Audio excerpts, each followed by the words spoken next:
Cause women do not come up off of good men.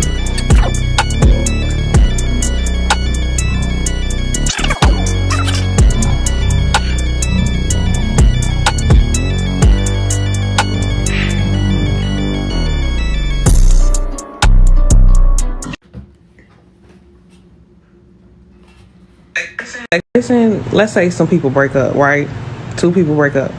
The person that moves on and is single and progresses with like life and school and like their looks and their body, and like you can just outwardly tell they're becoming a better person than who they were in their relationship. To me, that is the person that won the breakup, not the person that moves on instantly in a full blown relationship 2 seconds later. Then 2 seconds later after that, somebody pregnant and has a baby mama, baby daddy, fake king and queen, baby shower coming, all that. That shows me that that person is not, they didn't do no type of work on themselves. They just trying to avoid whatever needed to be addressed with that breakup. And just, you know, it always shows me the winner and the loser. Like whoever moves on quick as hell, have a kid, you lost. You lost. Yeah, I agree. Fake king and queen baby shower is crazy. I bet you it's a lot of those going on. Yeah, hey, you got to put the work in after them breakups. You got to heal. And you most likely got to do it alone. And that person that hop right in that relationship, you can't tell them nothing. That relationship feel good just like it did when y'all first met. Going out, having fun, drinking, smashing, getting to know each other. Give it a couple months. Give it to the end of summer. It's going to crash and burn because you still hurt. You ain't do no work. You caught a rebound, and now you about to probably catch another one. That's how real the game is, man. You cannot play with people's emotions. You cannot be emotionally attached to somebody for years, say a year, say 2 years, 3 years, or even more. And then just take yourself out that relationship and just get emotionally attached to somebody else. That's why they call it a rebound. You missed the shot, you rebound. You a rebound. You helping that person get over the next person, but they really have to help themselves get over that person. They got to do it themselves. That's the only way. No other person can help you get over another person when you was just in love. It don't work like that. You got to get that time. You got to heal that wound. It's like performing surgery. You got to go inside and fix what's internally wrong with the situation. Not go find somebody else and, oh yeah, I'm just going to move on. Oh yeah, I found a new relationship to be in. You found another failed relationship to be in, because it's going to fail. For sure it's going to fail. People that do not have an internal anchor are very, very dangerous people to be around. And typically, they're not even people that are doing it in a malicious way. It's usually super unconscious, but the behavior and the patterns of this type of person can really leave you drained, or it can really consume you. And I'm going to explain to you exactly what type of person I'm trying to talk about right now. So people who do not have a stable sense of self typically are people who gain identity through external attachments. So think about it like this. People that don't have an internal anchor and they need that external attachment are people who seek out those attachments through romantic partners, through validation, through, attention seeking, and also, aesthetics, okay? Just basic aesthetics. They use their aesthetics to kind of gain that external attachment. And not only that, it can be expressed through sexuality. And then these are people who typically try to be in close proximity to other people that have resources. And resources can mean literally anything. It can mean depth. It can be finances. It can mean stability.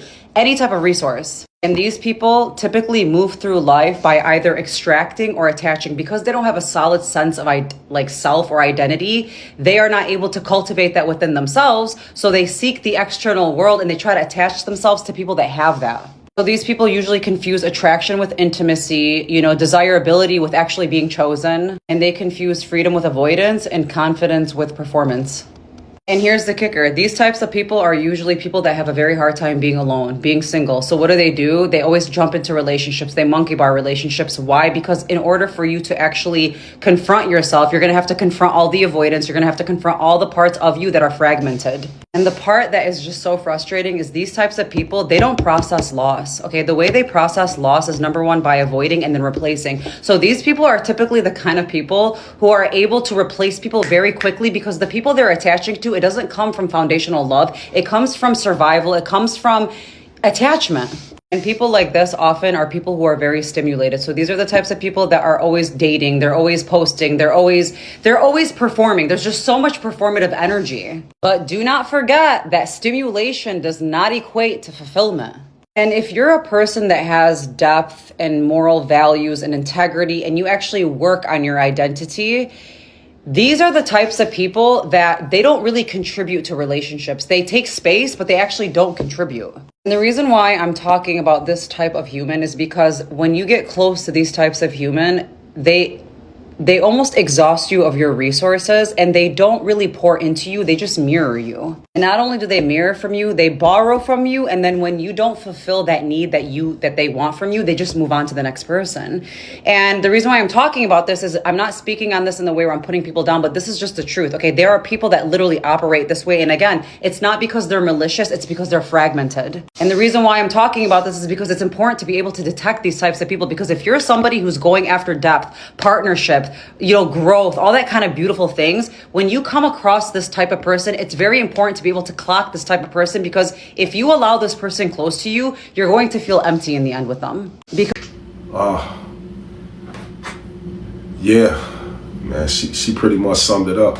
If you're looking for depth, if you're looking for longevity in a relationship, if you're looking for a real partnership or companionship, you gotta stay away from these people. But the only way you can know is if you know how to spot them. People that attach themselves too quick. That's why I say, was it real or was it rehearsed? Because people that do that, they got an act going on, man. They do it to everybody. You attaching to people for survival, that got to be the worst partner that you can have. Because it wasn't real with them and it wasn't real with me. You doing this shit because you ain't got no identity yourself. You having an identity crisis. Your self-identity is so low, you gotta attach to other things and other people. It's crazy. That is crazy. Probably one of the worst partners that you can ever have, in my opinion. Because it's fake.